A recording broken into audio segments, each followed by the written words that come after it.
Hi comic book fans, and welcome to another episode of my series called The Comic Detective, in which we investigate what stories from where Alan Class chose to put into various comics of his. So I got this one yesterday. I bought it because it's a Creepy Worlds I haven't got. It's Creepy Worlds number 84. There we go. Um, really nice, Wally Wood. You can see it says Wood down there. A Wally Wood comic. Wally Wood comic. It's a reprint of the of Thunder Agents number 13 from 1967 from Tower Comics.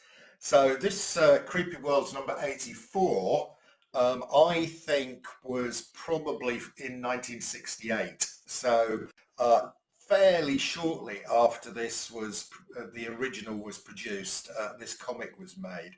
A lovely cover with a sort of giant spider. This character here is called No Man. And I think this character here is this guy here, the undersea agent. So let's have a look through this comic and see if we've got any surprises in here. Because Alan usually does surprise us. So the first story, as I said, it's from Thunder Agents, Wally Wood. There's a character here called the Mold Maker who's made robot copies of everybody and created an alternative Atlantis.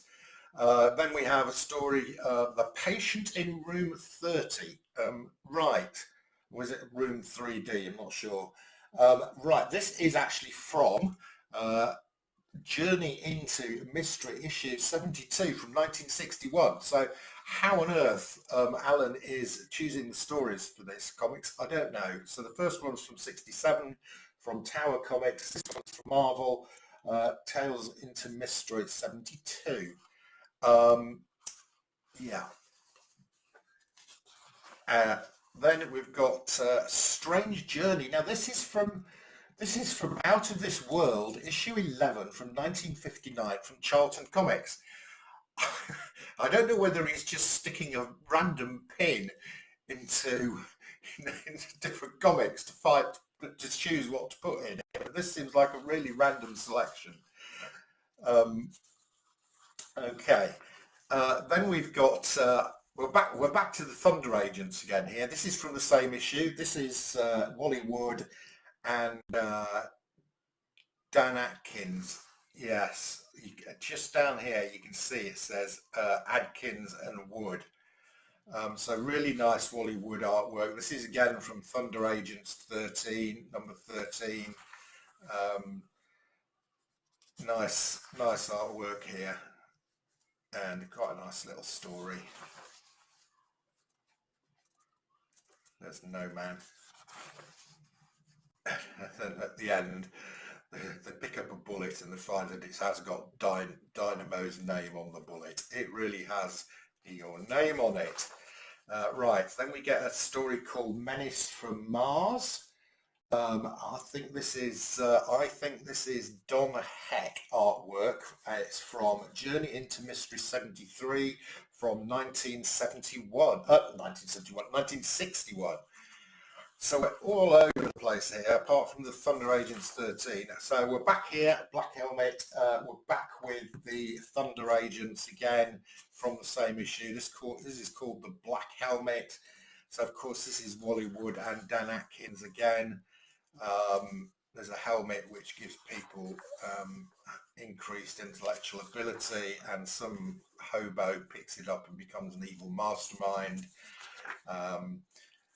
And of course he's stopped by the Thunder Agents, and we can see the helmet coming and getting smashed. Right, but then we get a really interesting surprise, which is the reason I'm showing you all this comic. Here we have a story called The Man in the Anthill. Okay, now this is the first appearance of this chap down here, and Marvel aficionados will know this is Henry Pym.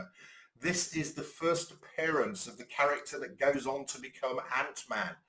This is a reprint of The Man in the Anthill from Tales to Astonish number 27. This is not the first appearance of Ant-Man because he doesn't put a costume on or anything. So this is recorded as the first appearance of Henry Pym, but the first appearance of Ant-Man occurs about 6 issues later. And I think I've got that as well. I've got that first appearance of Ant-Man in a Alan Class comic. I did not know this was in here when I bought this comic. This is typical of buying Alan Class comics, and one of the things I love about them is that you suddenly get a really significant reprint. So, of course, this is from 1962. There was the original. So this was 6 or 7 years after after this first came out. And of course, we have got Stan Lee's story with Jack Kirby artwork. Very nice. So we've got Wally Wood and Jack Kirby artwork in this comic. So this is, he gets shrunk down, he shrinks down and becomes the size of an ant. He's then chased around in an anthill, and there we go. So he doesn't actually become Ant-Man in this, but he does in about 6 issues later. Okay, then we've got, look at this really nice Wally Wood artwork here. This is actually not from Thunder Agents 13. This is actually from a comic called Dynamo number 4 from 1967. Super artwork by Wally Wood again. I mean, the only thing we're missing in this, of course, is anything by Steve Ditko.